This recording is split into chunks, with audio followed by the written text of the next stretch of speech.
Hanano, a 32-year-old single woman, with a large pair of melons and perfect curves, as well as a charming face. At that moment, she was making an afternoon snack for her neighbor, Yoshio, who had been helping her by changing a light bulb. After finishing, she thanks him and says that she wouldn't have been able to do it even if she tried, because she can't reach the ceiling. She feels lucky to have a young and reliable neighbor. Without wasting time, the boy quickly says that he's happy to help, especially because he likes her. Hearing this leaves her speechless, so she decides to pretend she didn't understand, simply saying that she likes him too. But noticing that she seems not to have understood, he corrects himself, saying that not only does he like her, but he loves her and wants to marry her. This leaves her surprised and embarrassed, but she only says that he shouldn't tease an older woman like her. However, he insists he is serious, and his determined expression never wavers, which makes her completely embarrassed. She starts questioning him, asking if this wouldn't be strange. After all, she is already in her 30s and much older than him. Plus, she's been married before and even has a daughter. After saying all of this, she asks why he likes her. Then, he explains, it all started when his life as a university student began. The first time he saw her, when he was leaving his house, and she wished him good morning with a beautiful smile, she became his goddess. When she made him homemade food after he had instant ramen, or when she took care of him when he was sick, living alone with no one else to rely on, she was his savior, his protector. For all these reasons, he loves her. He even gets emotional and sheds a few tears. These are all the reasons why he likes her, but particularly, there's one decisive factor. It was her melons. He likes them big. Hearing this as the main reason surprises her, and she acknowledges that it is indeed a big reason. He was staring at them. Realizing this, she quickly warns him that he shouldn't expect anything perverted. Even though they are close, he still needs to have respect. Hearing this, he snaps back to reality and realizes that what she feels for him isn't love, but just liking him. So, even though he never expected anything from the beginning, he says he'll go home for the day, feeling down. However, she stops him and says that she doesn't actually dislike this, but that she's no longer young and lacks confidence. She would hate to disappoint him. Realizing that he was too sad to hear more, she says that he can touch them with his fingertip, but just a little. Yes, gentlemen, yes. This completely revitalizes, and without wasting any time, he slowly advances until he touches them for a few seconds. Then, she slaps his hand, saying that it was enough. He complains that it wasn't. Hanano then says that this should really be saved for after marriage, and he immediately asks if she is thinking of marrying him. But she says that he's still in university. Maybe if he graduates, she'll consider it. However, he reveals that, in fact, he was thinking of giving up. Surprised, she asks if it's to marry her, but he says no. In reality, he didn't manage to pass his year, so he was thinking of dropping out soon. Hearing this, Hanano says that, in that case, marriage and other things will be off the table. But to reassure her, he says she doesn't need to worry, because his parents have a lot of money, and he won't be a burden. In the end, he gave up on the idea of leaving university. The next day, when he returns to Hanano's house, this time he's greeted by her daughter, Karen, who immediately hugs him and asks him to come in. As they walk to the living room, Karen suddenly grabs his arm and asks if he wouldn't like to play a new game with her. But hearing that Karen wanted to play, Hanano says that she should let Yoshio teach her with her studies, just like she had promised. So, they agree to play after finishing their studies. While studying, Karen suddenly asks if Yoshio has anyone he likes.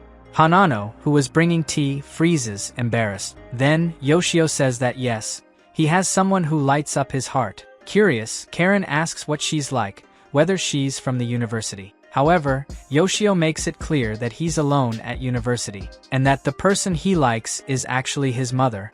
Hearing this leaves Hanano in shock, and she quickly intervenes in the conversation, saying it's not quite like that. But Yoshio doesn't back down, and says that he even proposed to her. Karen is surprised they've gone so far already, while Hanano is completely embarrassed. Karen then asks what he likes about her, and he says it's her delicious food, her being such a considerate person, and that every time they are together, he feels very comfortable. He just declares his love again, while the two of them just listen. And he doesn't stop there.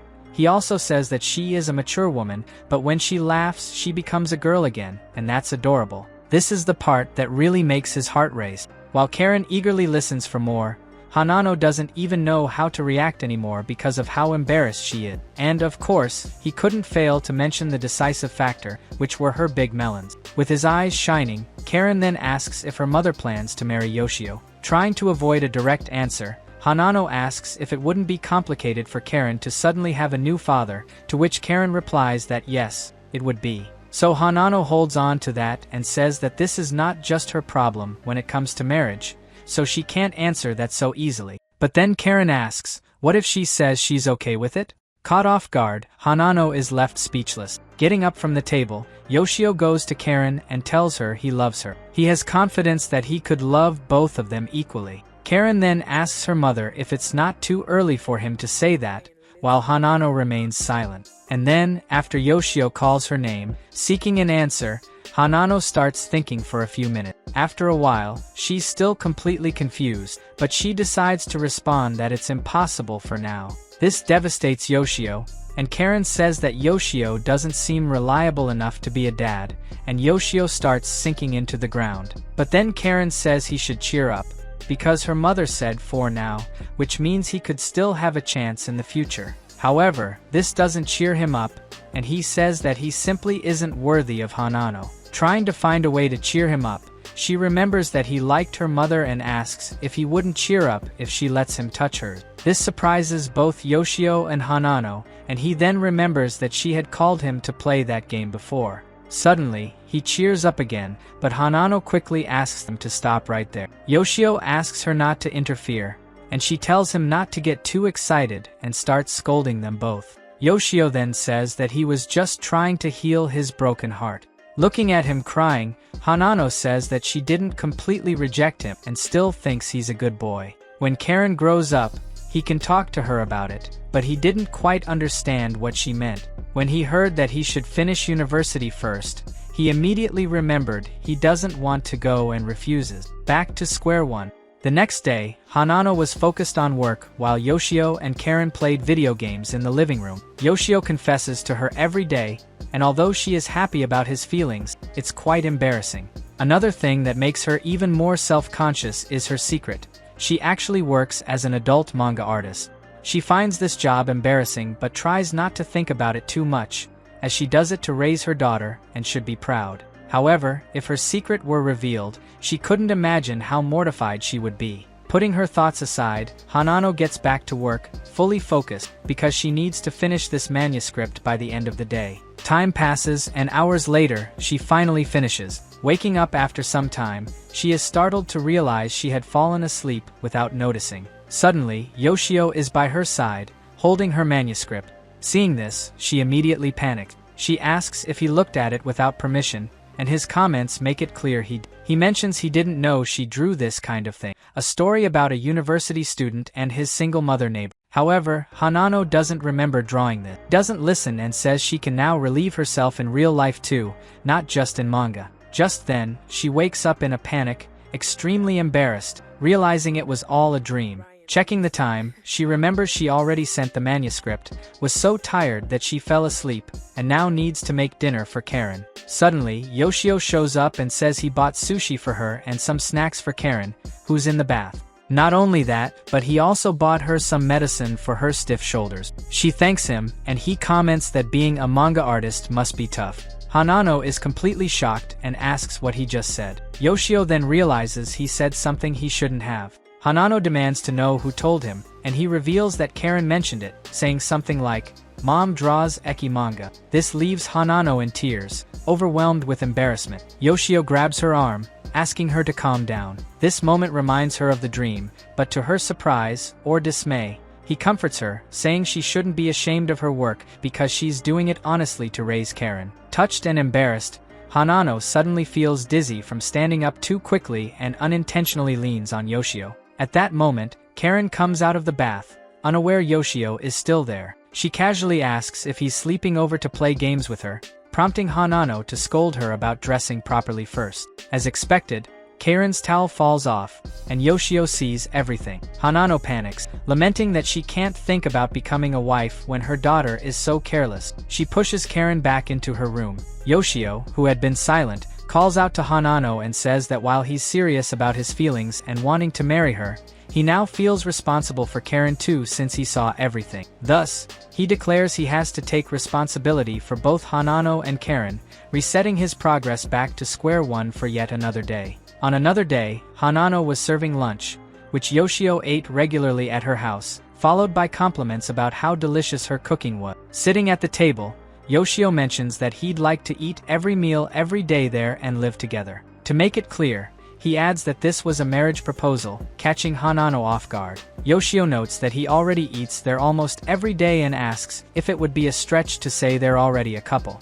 Hanano responds that yes, it would be. Realizing this, he concludes that if they don't seem like a couple, he must just be coming over to eat, which Hanano agrees with. Yoshio then asks what Hanano thinks is essential for married life. She lists the basics like helping each other, and Yoshio starts thinking, cooking? He can rule that out. Housework? He's not good at it, so he rules that out too. Among all the options, he decides the only thing he can do is hug Hanano. Hanano asks if that counts as supporting each other, and Yoshio replies that hugs can reduce stress and suggests they try it. Unfortunately for him, Hanano says she doesn't want to because there's a line they shouldn't cross. She also adds that she's not an easy woman who can be won over with just a hug. Yoshio then asks if she's divorcing him, but she reminds him they're not even married yet. Seated again, a depressed Yoshio remarks that she doesn't like physical contact, and he'll need to remember to avoid it even after they marry. However, Hanano says she doesn't mind physical contact. It's just that now isn't a good time. She asks if he likes flirting, but it's clear he doesn't even know what that is. So she agrees to a hug, but only for a few seconds. Standing with his arms open, Hanano calls him over. Although she's incredibly embarrassed, Yoshio doesn't back down and slowly hugs her. Even though she expected this, something stirs within Hanano. After the hug ends, she suddenly asks for more, surprising Yoshio. After a few seconds, she realizes she got carried away and becomes completely flustered. She insists that it was nothing and that hugs are now forbidden. Yoshio, confused, becomes sad again, saying he's useless at everything. Hanano reassures him that he is useful because he always keeps Karen company, and that energetic girl is hard to keep up with. Yoshio is like a lifesaver. This gives him the brilliant idea to dedicate himself entirely to being a homemaker, as he doesn't want to be part of society anyway. And with that, he's back to square one. The next day, Karen and Yoshio were talking in the living room when Karen asked if he had proposed to her mom and been rejected. He admitted he had, looking dejected. But then Karen said that if he became a reliable man, she thought her mom would like that, so she wanted to help Yoshio become one. Karen's enthusiasm distracts Hanano from her work. Thanking Karen, Yoshio asks if she'll really support his relationship with Hanano, and she says yes, excitedly, while Hanano overhears everything. Yoshio still has doubts and asks what makes a man reliable. Karen replies that it's obviously his muscles and immediately asks Yoshio to take off his shirt. He does, and Hanano loses focus on her work to observe. Karen examines Yoshio's physique, concluding he's average, but Yoshio admits he doesn't work out.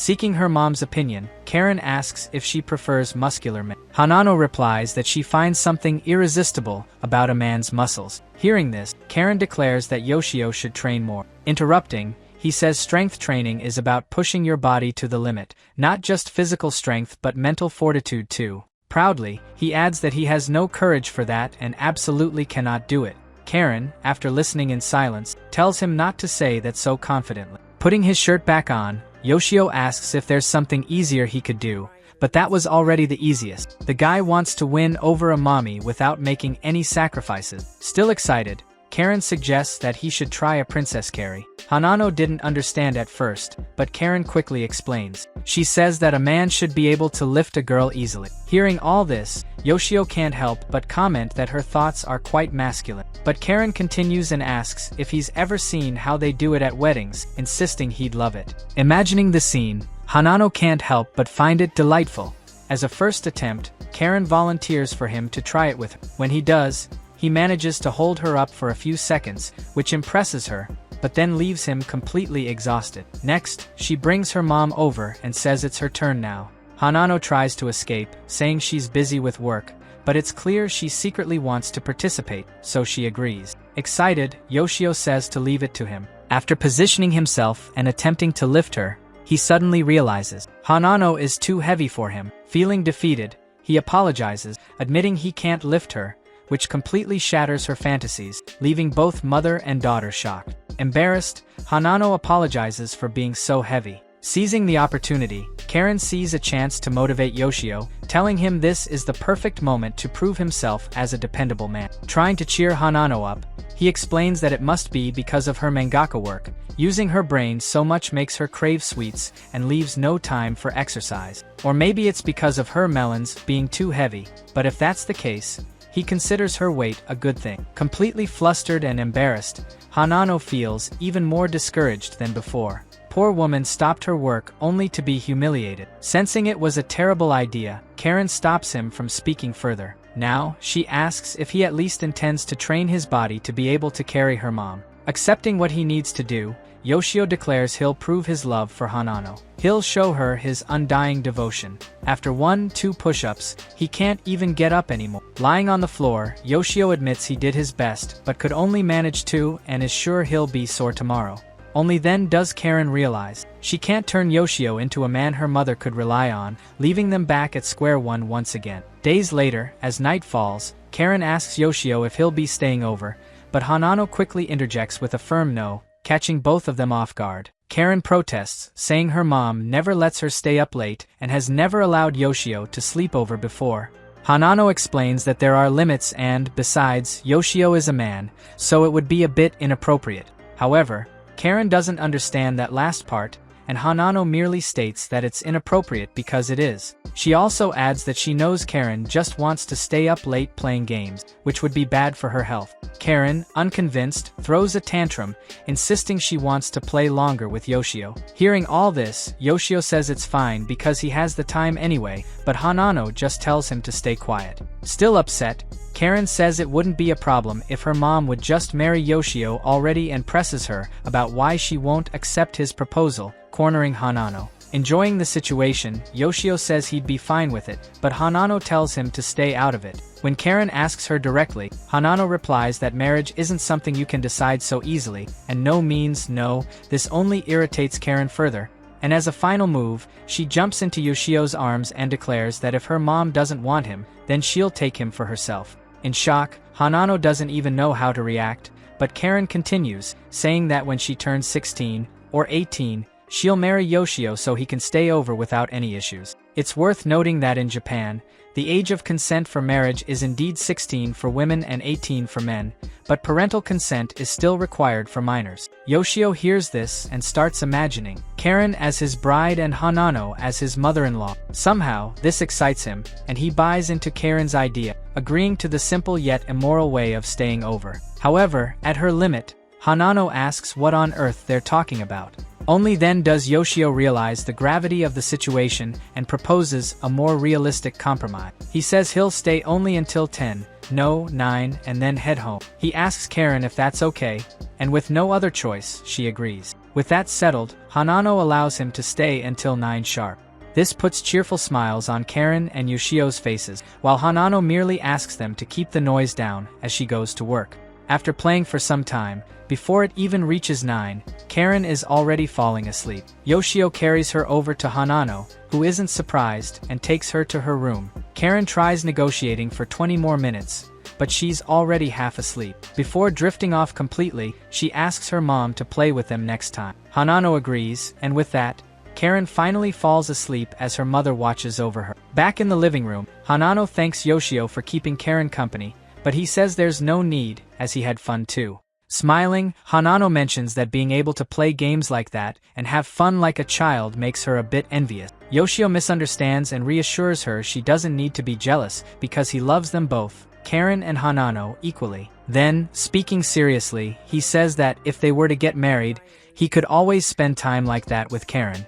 Unlike before, Hanano reflects on this more seriously. She moves closer to Yoshio and teases him, asking if she should agree. This completely catches him off guard, but then she quickly says no and tells him to try again another time. Returning to her work, she wonders if maybe she went too far with her teasing. One day, Hanano finds Yoshio terrified and asks Karen what happened. She explains that he became like that after they watched a horror movie together. Karen tells him that if he gets so scared, he should let her know beforehand since she doesn't want to force him into doing something he doesn't want to. Recovering slightly, Yoshio says he can't do that because he's willing to do anything Karen asks, no matter how much pain it causes him. She's happy to hear that but warns him that saying things like that will only make her worried, so she wants him to stop.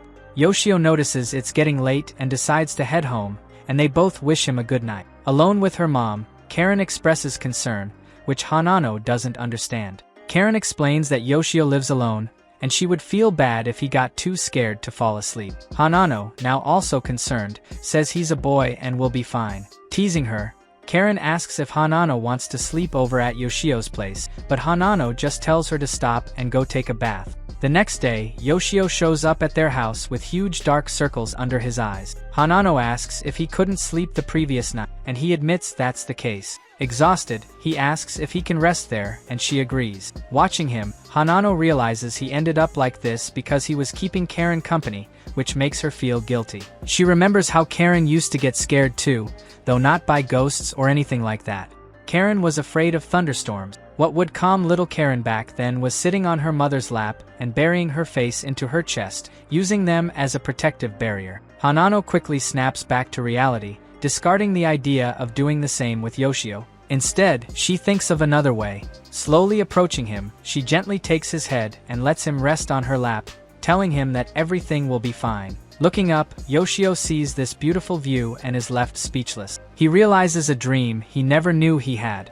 Hanano tries calling out to him, but he doesn't respond. Suddenly, he sits up and thanks Hanano. Now he feels invincible and unbeatable in anything, be it against zombies or anything else. He then remembers that the movie they watched yesterday has a sequel, and as soon as Karen gets home, he plans to call her to watch it with him since he feels he can now overcome his fears. However, after watching it, he goes back to his terrified state.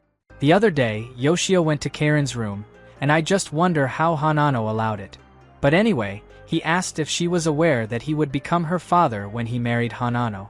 However, he admitted that, as things stand, he would never be able to get mad at her when she does something wrong. But he asked her to allow him to be mad at something.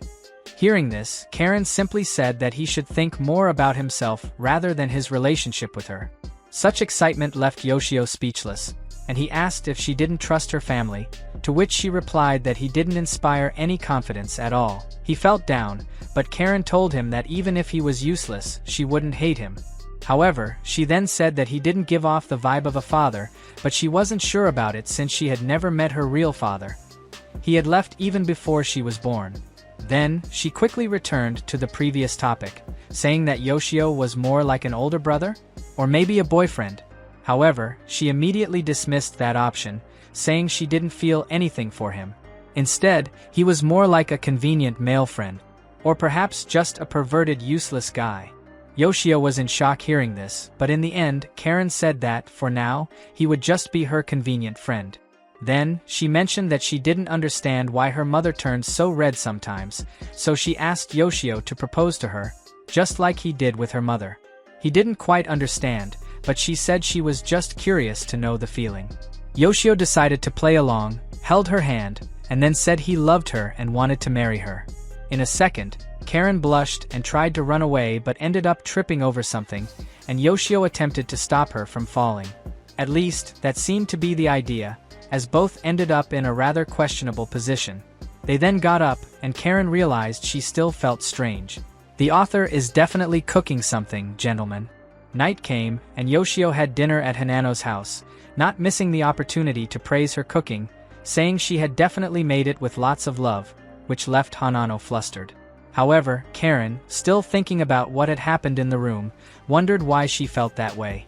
And as she remembered it again, she quickly became embarrassed, questioning whether it was that easy, which made her angry at herself, so she went out for a run around the apartment. The next day, a new visitor appeared. It was Shirashi Reina, Hanano's younger sister. And my friends, it seems that being beautiful, runs in the family. Hearing Reina's voice, Karen went to greet her at the door, and Reina immediately commented that Karen had become even cuter. Karen then noticed that Reina had brought some drinks and asked if she was going to stay at her place, to which Reina replied yes and invited Karen to play something. But, as if predicting what was going to happen, Karen refused immediately. And sure enough, Reina was drunk and complaining about work. She said her boss started acting weird after she kept rejecting him, but everything was resolved when she landed a right hook on him. Hearing this, Hanano now understood why she had been fired. But then Reina turned her attention to Yoshio, who was sitting there carefreely, and asked who the hell he was. He introduced himself, saying he was a university student who lived in the neighborhood, and Reina wondered if he was really just a neighbor.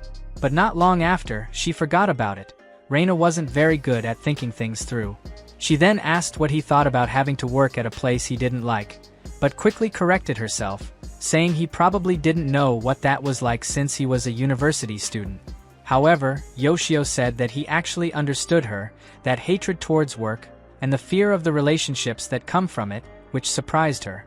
Reina then tried to comfort him, saying she understood that he must be suffering in university, but he said he wasn't suffering because he didn't even go.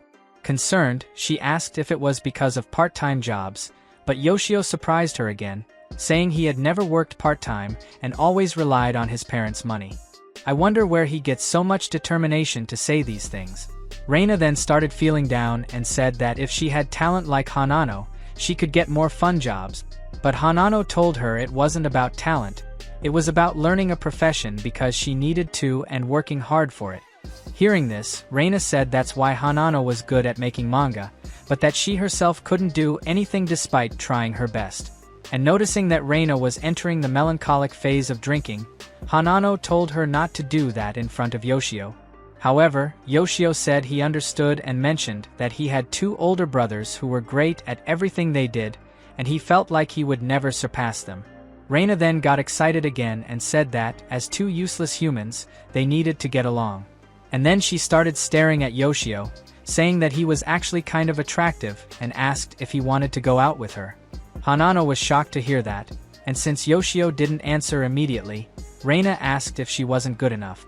But then she said that Yoshio could get along really well with her, and without meaning to brag, she claimed to have assets that left a lot of people speechless.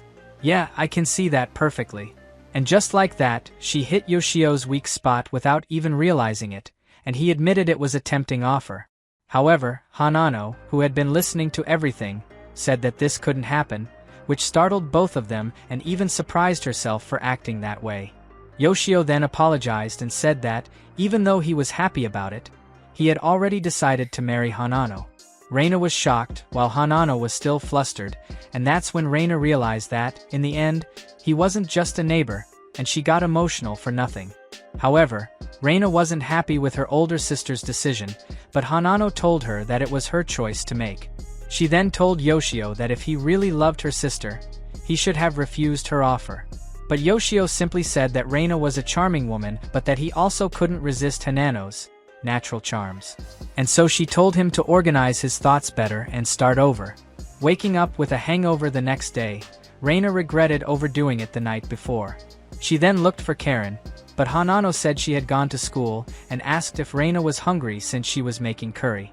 After lunch, while drinking tea, Reina asked if Hanano was really going to marry Yoshio, catching Hanano completely off guard. Her sister continued, saying that Hanano herself had said it the day before, and Hanano explained that Yoshio proposed to her every day, but she had no intention of accepting it for now.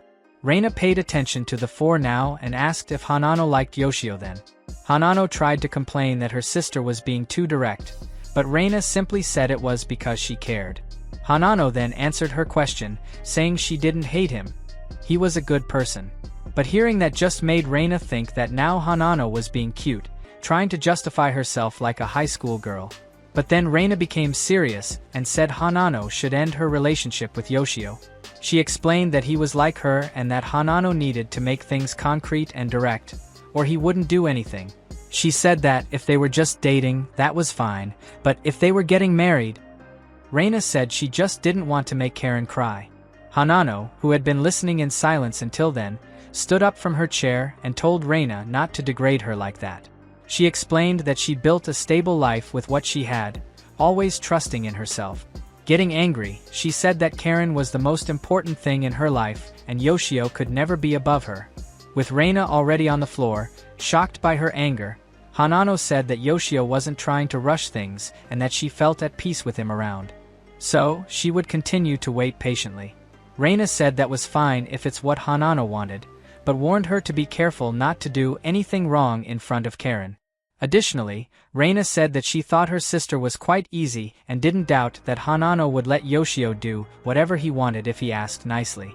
Hanano didn't let this provocation slide and said it was because Reina was always playing around that she didn't have a boyfriend. This embarrassed Reina, and she said the conversation wasn't about her. But Hanano continued, saying that the night before, Reina had been flirting with Yoshio, desperate for a boyfriend. Reina replied that she wasn't interested in someone like Yoshio, which made Hanano say that maybe it was because of her stubbornness that she was still alone. Reina then remembered that it was Hanano who was the divorced one. In a fight that would spark the interest of any man, the two began competing over who was better, and Reina said it wouldn't take much effort to win someone like Yoshio over, as long as she had a pair of large attributes.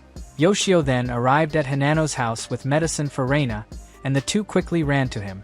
Hanano asked if he would still choose her if her attributes were smaller, and Reina affirmed that he wouldn't. In response, Yoshio simply said that he preferred larger attributes, so he preferred Hanano, which made him start again. But let's stop here. If you want more of this work or more recaps in general, please leave a like, a comment, and also subscribe to the channel. It will help me a lot. See you next time.